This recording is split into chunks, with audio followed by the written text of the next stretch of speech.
Assalamu alaikum. Welcome everyone on board.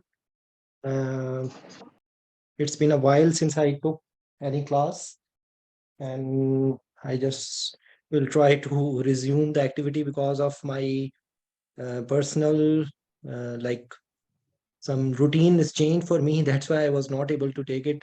So, if some of you people will be interacting with me, it will be easier for me to proceed. Um, Actually, the preoperative assessment is the base of any anesthesia care. Okay, and if all of you can mute your mic because it is creating disturbance. Okay, so because preoperative assessment is the base of any anesthesia management care. Okay, so if we are not able to have a good grip on this subject, unfortunately, we will not be able to make a good plan. Okay, so so I will just start with whenever we are dealing with any case, any surgery, usually we have three things to deal with. One is the demographic data of the patient. Okay, and the other thing will be the disease. Okay, and the third thing is the surgery. Okay, so whenever we want to have a preoperative assessment, just try to have whatever you are, um, whatever information you are trying to get out of the patient, try to focus on these three things. So I will just try to tell you how we can go into it. So first of all, in any whatever scenario you are in, usually, and the thing which we do is we start to take the history from the patient about him. But actually, the more important thing is this one, surgery. Because whatever plan we have to do is depending on the urgency of the surgery. Okay?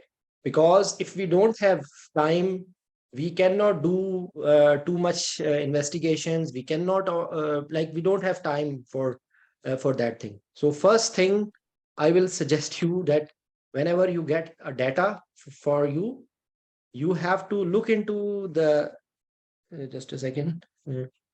Keep it up. Yes, thank you, Dr. Sajat. Sir, hold.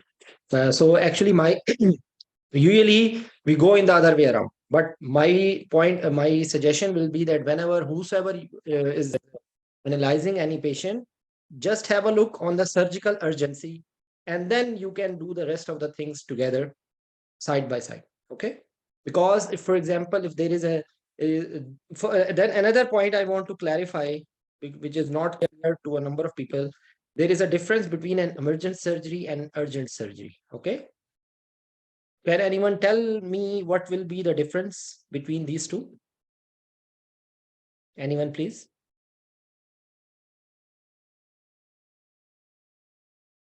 Yes. If you want, all of you will remain mute. I can keep on talking, but it will be better if you interact with me.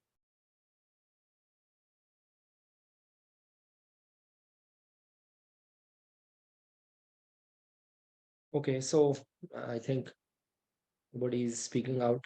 So actually, the example of real emergent surgery is, for example, fetal distress. Okay, so this is a real emergent surgery. If there is a firearm, okay, and the patient is bleeding, so maybe this is a emergent surgery. Okay, if you have you can say a surgery which has to be done within minutes.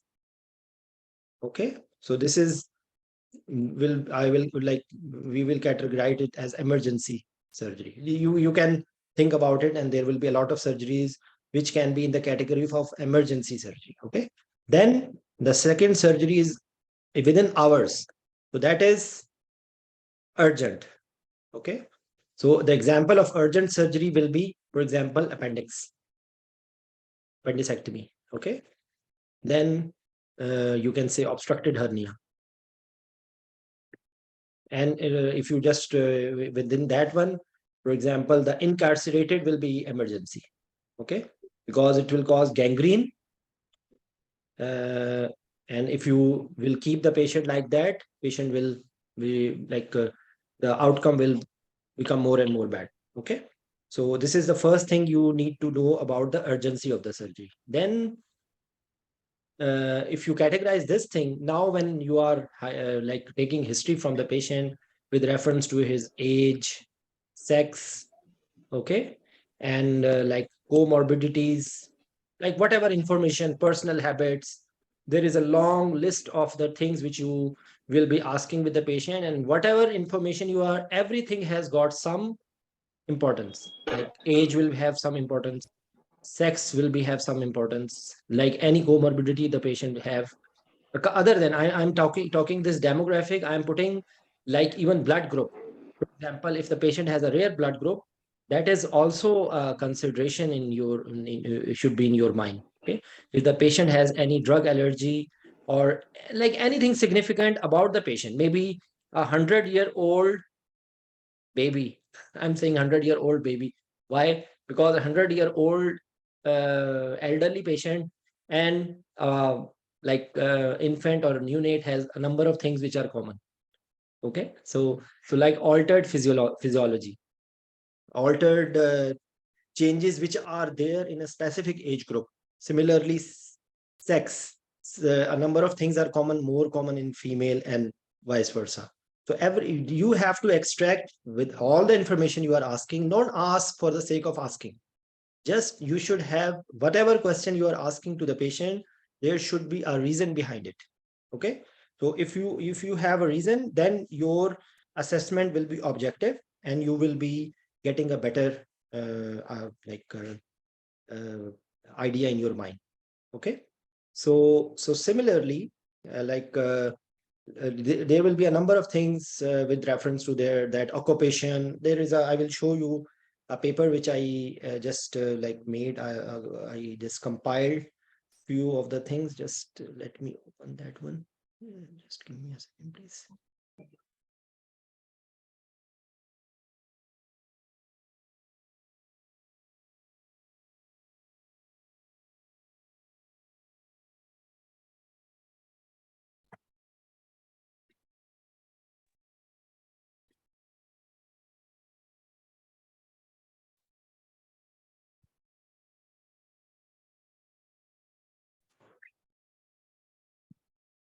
Sorry for this bit of delay.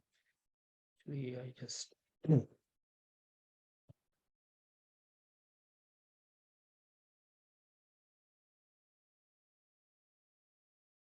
by the way, you can make a paper like this for yourself, and this after some time, if you take for especially for junior residents, if you make a such paper which I have made, and you take history or you do evaluation in few patients like that, maybe after some time it will become very easy for you, because you will just do this thing. Maybe in first few patients you will take more time, but after some time it will become very easy. Okay.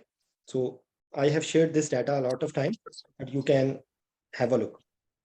After just basic this demographic information, the rest of the things will be objective. Okay. I humbly request all of you to keep yourself muted because it's a big distraction for me if sound is coming. Okay. So then whatever you are asking with the patient, there are few specific symptoms in every you can say system. Okay. And like for example, there is a systematic approach. So for example, you should have in mind that if you want to rule out CVS, for example, so the symptoms will be either related to like cardiorespiratory symptom will be intermingled.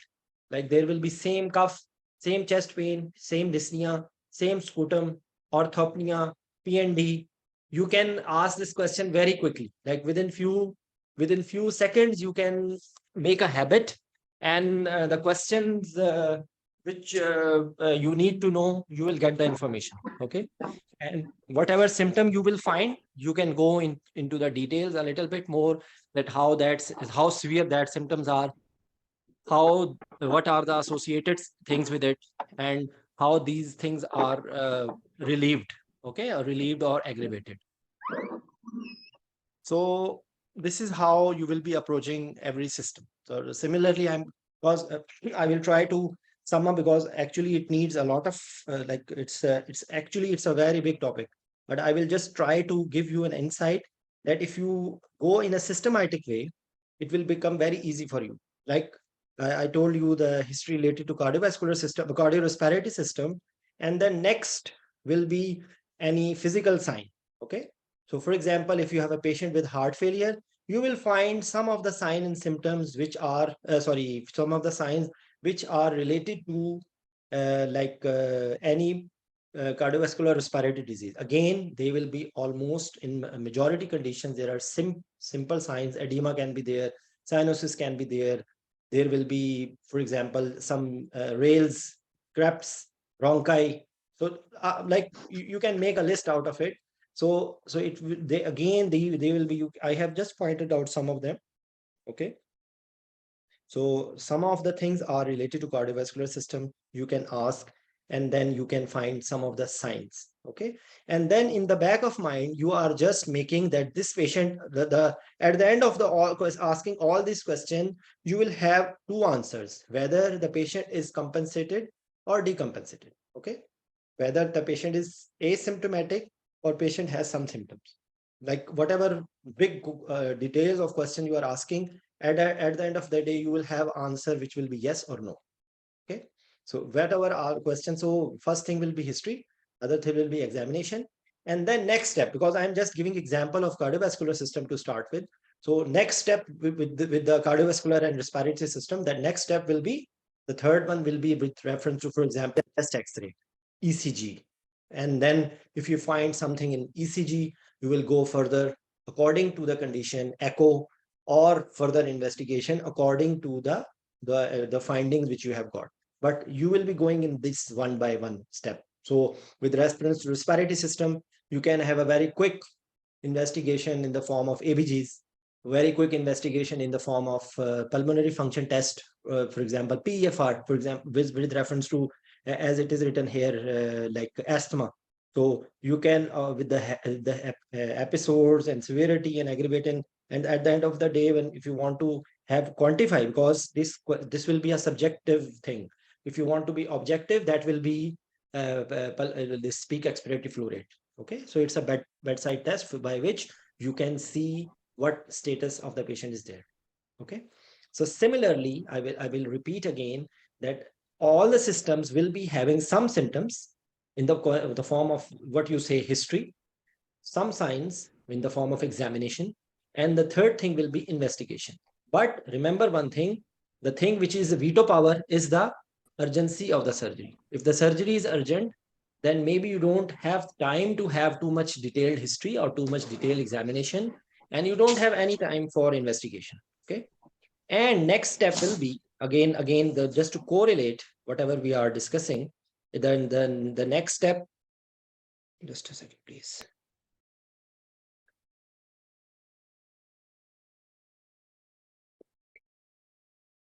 Apologies, yes. I just wanted to check it out whether I have put on recording or not. Anyways, so like I will try to give you example of all the systems. But for example, if you want to see, say, liver function. So liver, there are some certain signs, symptoms in the same way.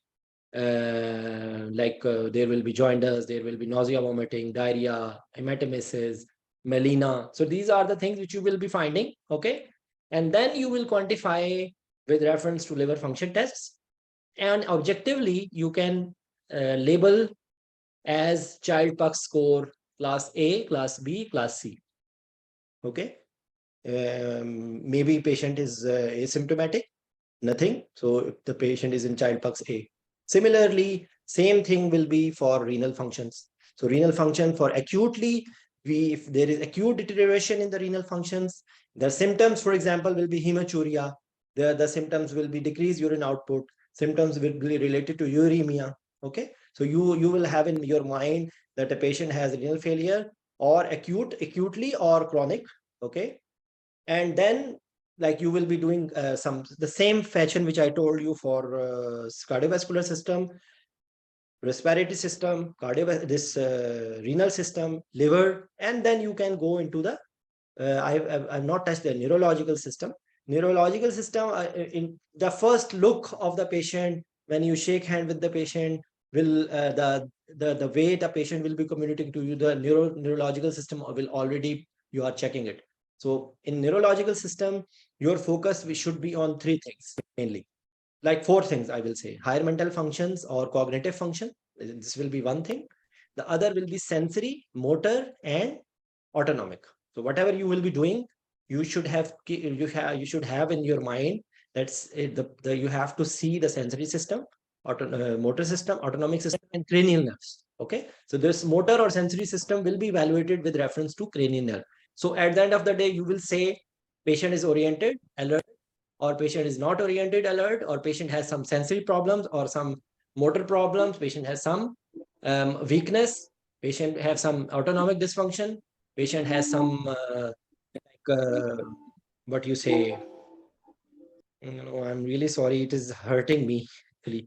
This is my all my concentration so I request you, please keep, all of you, please keep muted. Okay, because I tried not to have to take too much time because it's quite late in Pakistan. So I have a feel for all of you. You had a long weekend in Pakistan.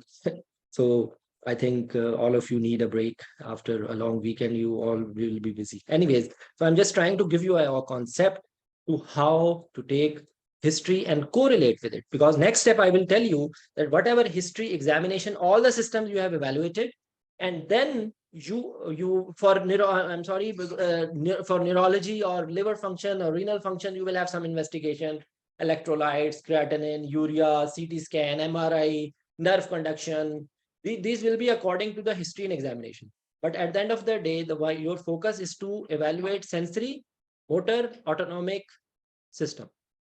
Okay, so then the next step, the more important thing will be to chalk out the risk factors, number one, and chalk out what margin you have to optimize the patient. Okay, remember one thing: in every case you will have something to optimize, you will have something you can control, you can get a better result. Example, for example, you have a patient with the COPD, and now you have an emergency surgery. You cannot like urgent surgery, emergency surgery, actually you will have not even that much time.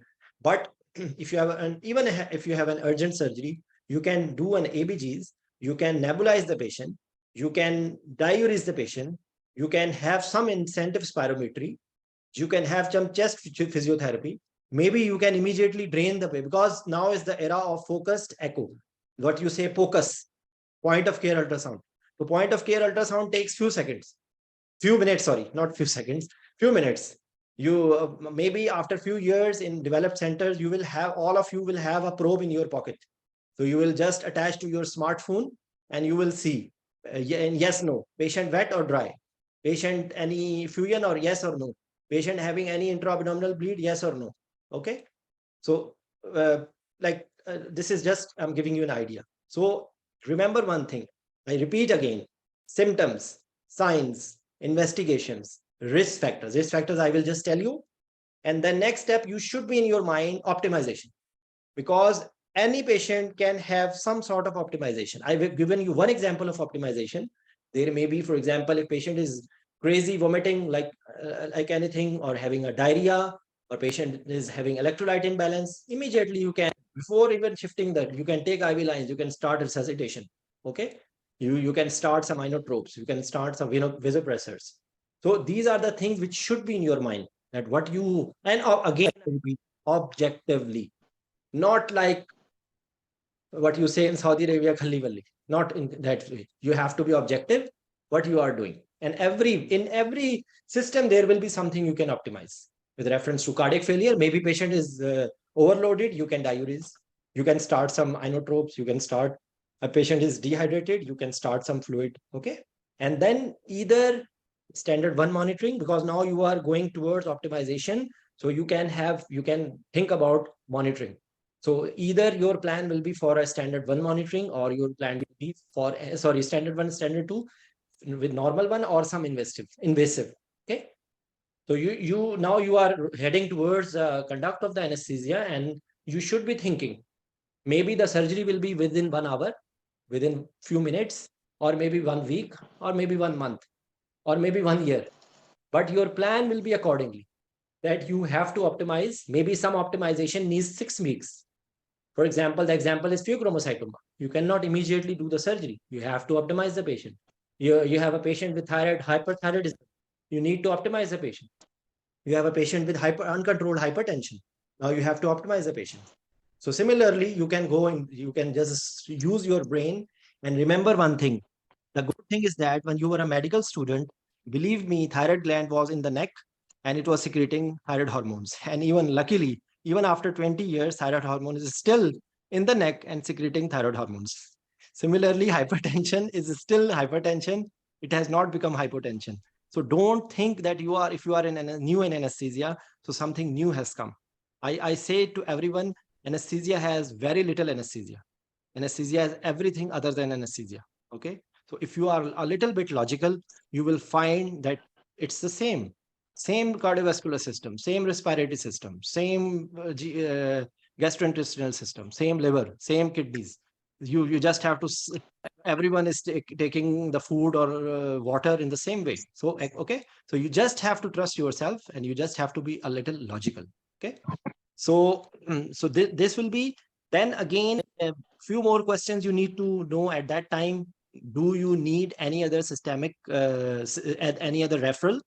You need anything to be consulted or optimized by some other team? So maybe you need a cardiologist, maybe you need a pulmonologist, maybe you need a hematologist, maybe you need a nephrologist, maybe you need some intervention radiologist. You make a list of the doctors, make some friends, and just think about Abdurrahman and Ahmad and Fazia and Samina and whatever. Okay. So you can think in that way, that any specialty you need, then the course of the patient can be a day surgery. Course of the patient may be inpatient, like admission. Course of the patient may be ICU or HDU. So when you are taking the history, you should be knowing where will you send the patient, because you don't want to sit with the patient and sleep with the patient. So you need to send the patient somewhere. Okay. So this is also one of the point which you should be thinking in the preoperative evaluation. Okay. So I'm just trying to fill the gaps, whatever we were discussing. That one thing I have intentionally left it for a while. I will tell you what are the risk factors. Because I told you, after systemic and evaluation in the form of history, examination, and investigation, or other words, signs, symptoms, and like investigation, then you are chalking out some risk factors. Okay. So risk factors may be cardiac risk factors, pulmonary risk factors, renal risk factors for post-operative nausea, vomiting, risk factor for anything. You can, I have chalked out here, just a second, let me show you. The same things which I was telling you, I will just show you that first few questions you have to answer.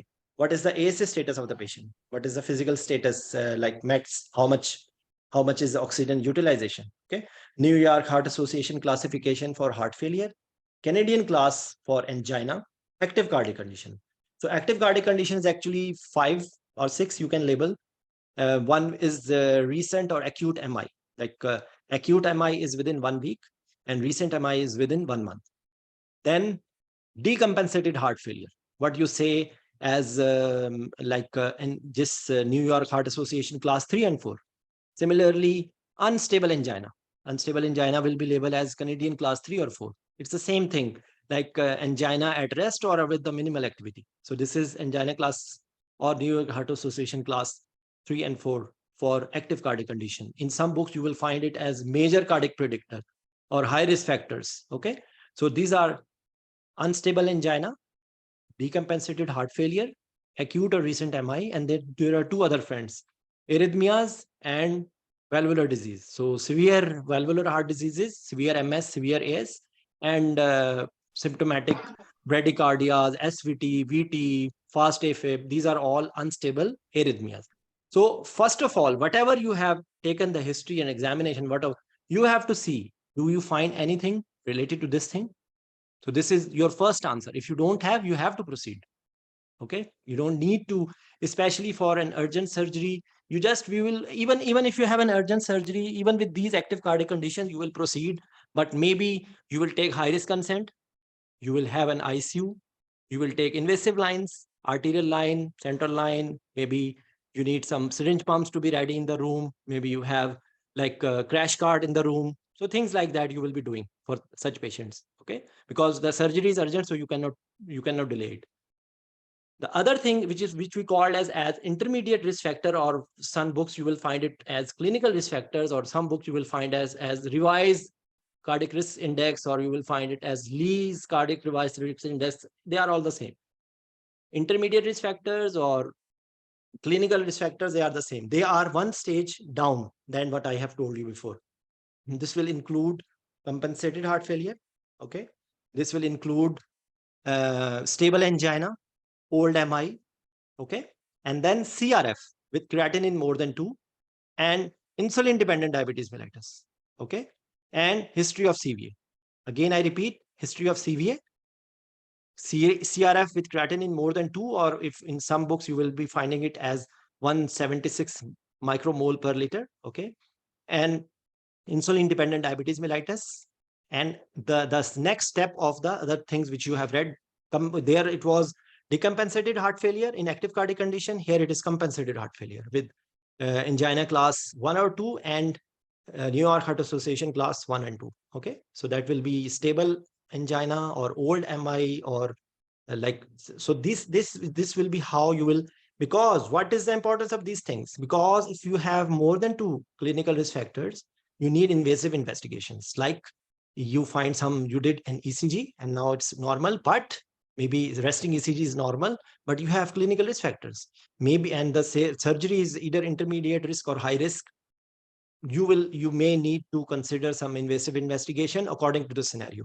If you want to see the mechanical function of the heart, I will just tell you what you finding you can get from ECG and echo, but usually maybe you will be considering thallium scan, stress thallium, or stress echo, or angiography, or cardiac CT, or cardiopulmonary exercise testing. According to the scenario, you will have to go for these according to the risk factors and according to the risk of the surgery. Okay, we will just think the surgical risk stratification on the form of high risk surgery, intermediate risk surgery, and low risk surgery. Okay, so we will, because I just tell you the urgency of the surgery and I jump to this part of the discussion, we will go back to that one. Okay, but you have to think, correlate the things like that. Like, for example, if I have seen people doing echo is just like peanuts in a number of hospitals. There is no indication for echo. A number of times when we are doing echo, we don't know why we want to do echo, and what are the objectives to do echo. And the most important thing which we find from echo, and everyone is very happy, ejection fraction is more than 55%. Ejection fraction is very good, and they are not looking at the diastolic dysfunction, which is more important. Because in hypertensive patient, you will have nothing in ejection fraction till the time heart has failed. Because initially, when there is a burden of on heart because of hypertension, initially there is diastolic dysfunction. Because if a guest is coming daily, the heart will become angry and it will stop to receive extra blood. So there will be diastolic problem with the diastolic relaxation. Okay, so don't forget to see diastolic dysfunction in hypertensive patient. This is more important than looking at the ejection fraction, because ejection fraction is just a number. If heart is very bad, angry, it only receiving 70 ml instead of 100 ml, and now it is throwing 50 ml. So ejection fraction may be 80%, but the heart is not good. So diastolic relaxation is more important.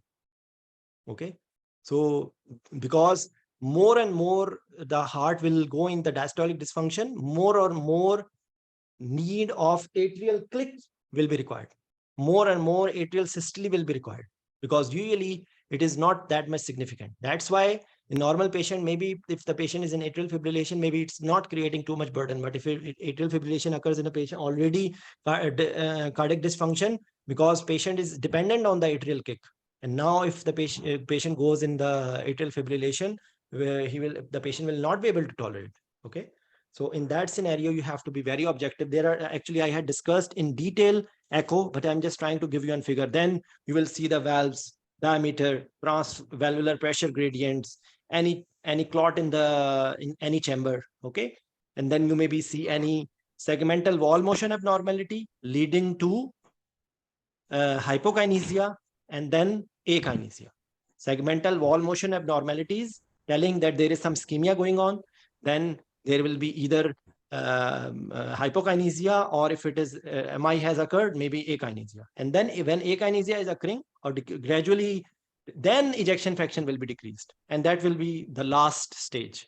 Okay, that like you can say that ejection fraction, if it is normal, it is not significant. But if ejection fraction is not normal, it is significant. Okay, like if it is decreased, it is significantly important.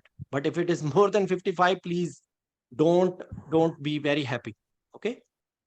So then the last thing in the echo you have to see is the pulmonary artery pressures. Okay, because pulmonary artery pressures, if they are high, it is a sign that the patient has some cardiovascular respiratory insufficiency. Okay, and like the lungs are not receiving the blood nicely, and there is pulmonary hypertension is developing, and it will lead to right heart failure. Okay. So this is the sequence of events which you will be looking in the echo. Similarly, in the ECG, either you will be seeing the P wave, the QR interval, the PR interval, the QRS complex, the ST segment, the QT segment, any arrhythmias, any signs of any electrolyte imbalance. You have to be logical, like rate, rhythm, any changes in morphology of any of the wave or any of the segment or any of the interval, and which is correlating with any electrolyte imbalance or ischemia or failure or things like that. Okay. So you have to be objectively looking into the corresponding leads. You know about the anterior leads and inferior leads and lateral leads. So I don't need to tell you that thing. Okay. So similarly, the last investigation with reference to it will be chest X-ray. Okay.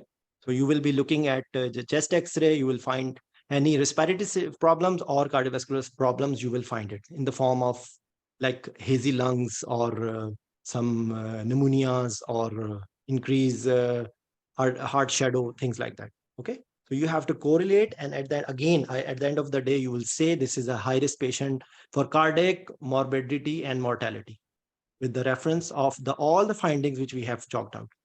And you will say that this patient needs to have evaluation for risk versus benefit for their surgery. Okay. Whether we should go for optimization of the cardiac condition or whether we should go for the surgery. This will be according to whatever we have chalked out. Not, for example, if surgery is urgent, what will you get by echo? You will not get anything. And there will be no advantage of doing any investigations just to delay the procedure, because still the procedure is not done. You cannot move further. Okay. So always risk versus benefit. You have to see the surgical urgency versus risk involving with the patient. Okay. So this is how, and as you can see here, there are some pulmonary risk factors. Like for example, low albumin is a pulmonary risk factor. Upper abdominal surgery is a pulmonary risk factor. Patient with some COPD or things like that is a pulmonary risk factor. Smoking is a pulmonary risk factor. You will find a number of things which will be considered as pulmonary risk factor. Try to chalk out how many pulmonary risk factors this patient has. Low albumin is a risk factor, as I told you. Smoking is a risk factor. So you will chalk out and try to have a look. Any risk factor in kidneys, like for example, patient having joints problem, and patient is on chronic NSAIDs. Now this is a renal risk factor. Patient is having diabetes mellitus. It's a renal risk factor. Patient is dehydrated or supposed to have hypotension or hypoperfusion. This is a renal risk factor. So you will think any positioning or anything like that which is causing renal risk. So you will be thinking, like for example, I give you an example. If you have a surgery for aortic aneurysm, for example, and you are having cross clamping and clamping, you know about it. So that is a renal risk factor. You have a patient with spine surgery and surgeon is asking for constant hypotensive anesthesia. So for example, what will happen? Because maybe brain will be saved, but kidneys, their auto-regulation is between 80 to 180 rather than 60 to 160 for brain. Okay.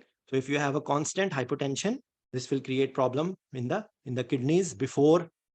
That's why in trauma, in hypovolemia, kidneys shut down. Okay. So you have to be considering these things, that if you are having too much hypotension, maybe brain will be saved, but kidneys will go. So you always consider these things before providing hypotensive anesthesia. Okay. So similarly, poor NV risk, patient taking opioids, patient having intestinal obstruction, female gender, extremes of age, like for example, pediatric patient. So you will have to think about PUN risk factors, aspiration risk factors that I have written here. Okay. So like these things you have to consider before performance of anesthesia. Okay. Like if as a patient is having risk of hypothermia, you will warm the theater, like for example, in elderly patient or in a pediatric patient. So when you are taking the history, you saw an elderly patient or a pediatric patient, you will have in your mind that maybe I need to warm the patient, warm the room. Maybe I will have problem in the IV lines. So I need to have all the gadgets for difficult IV lines. If you see a patient having beard, having high BMI, having a history of snoring, you should be ready that there will be risk of airway manipulation. Okay. So similarly, because I'm just trying to finish my discussion in few minutes. So remember one thing, whenever you are doing, like for example, if you want to give a block, you need to see the relevant place. You need to see the neck or elbow or popliteal fossa or back or anything. You need to see the area of interest. Okay. Of course, you will be looking at the contraindication with reference to bleeding. So always, whenever we are doing such things, you have to see bleeding versus thrombosis risk. Okay. So any surgery in which you need to stop anything, anticoagulants or things like that, you will have to consider bleeding versus that risk, thrombosis risk. Okay. So you will find this data. I will just show you one more thing before I finish. Just a second, please. Because I just wanted to make it not too long.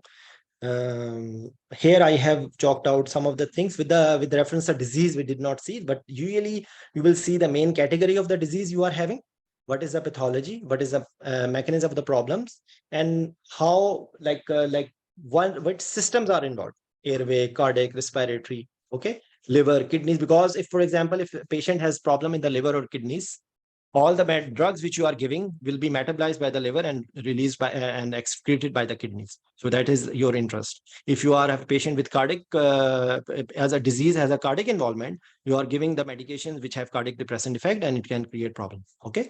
So similarly, like this is self-explanatory. If you just have a look on these things, believe me, if you always that any surgery, what are the cardiac risk, what are the pulmonary risk, what are the renal risk, what are the aspiration risk, PNB risk, airway management risk, special monitoring needed, blood transfusion needed, with reference to the not only the disease, and with reference to surgery, I have it here. Okay. Surgical urgency, surgical risk, bleeding risk, patient position required. Okay. Because if you come to know that there is a spine surgery, okay, so spine surgery will be done in the prone position. So you already should be knowing that all the concerns related to prone position should be in your mind. Okay.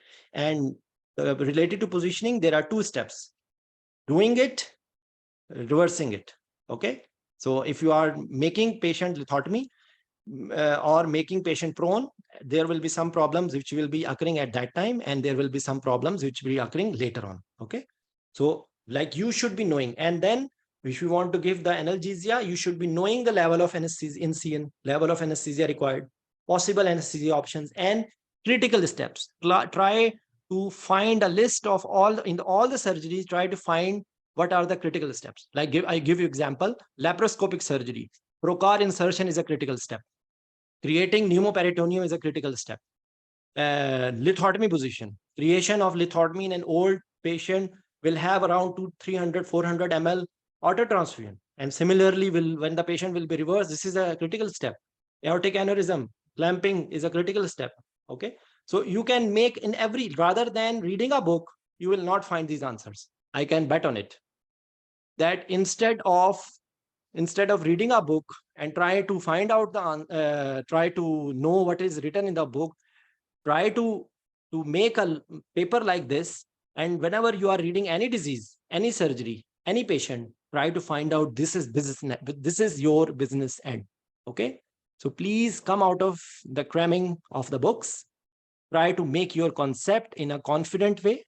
Okay. Whenever you are dealing with the patient, you should be objectively. And whenever you are telling, even you are informing, you are a resident, you are informing your consultant, you will be telling that this in this patient, these will be the problems. These are the cardiac problems, these are the pulmonary problems, these are the renal problems, these are the liver problems, these are the kidney problems. The patient will be in this position. We will have problem in the IV line. We will have a patient might need post-operative ventilation, like you have an obese patient. Now maybe you have to see the stop bank criteria, like snoring, tiredness, observed apnea, pressure, then BMI, age, more than 55, neck circumference, and gender. So like not all obese patients will be having these all problems. Okay.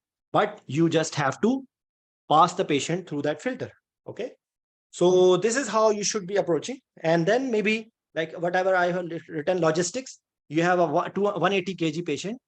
Maybe you need extra pair of hands, special monitoring devices, special table, special BP cuffs.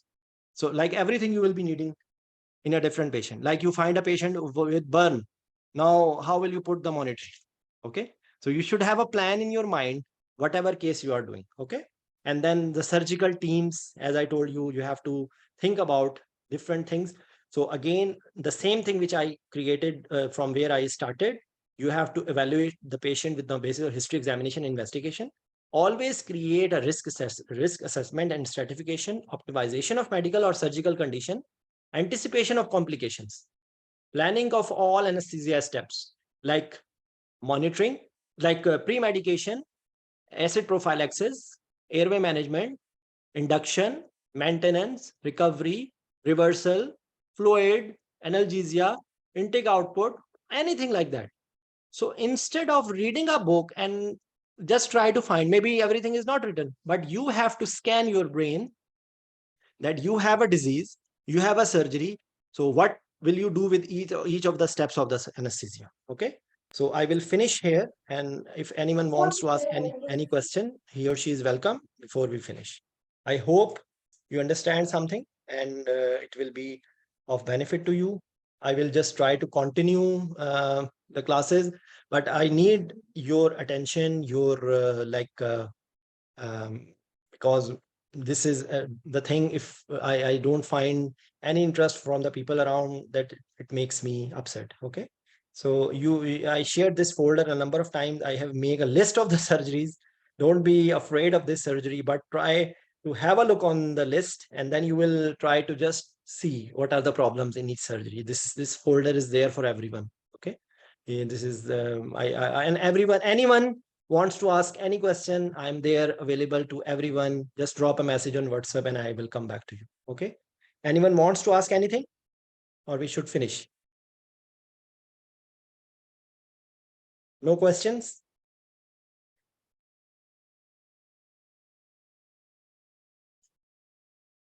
Am I not able to listen to you, or nobody is speaking? Okay. So it's like that. But all of you, thanks a lot for for joining. And I will be happy to answer any of your query anytime. Okay.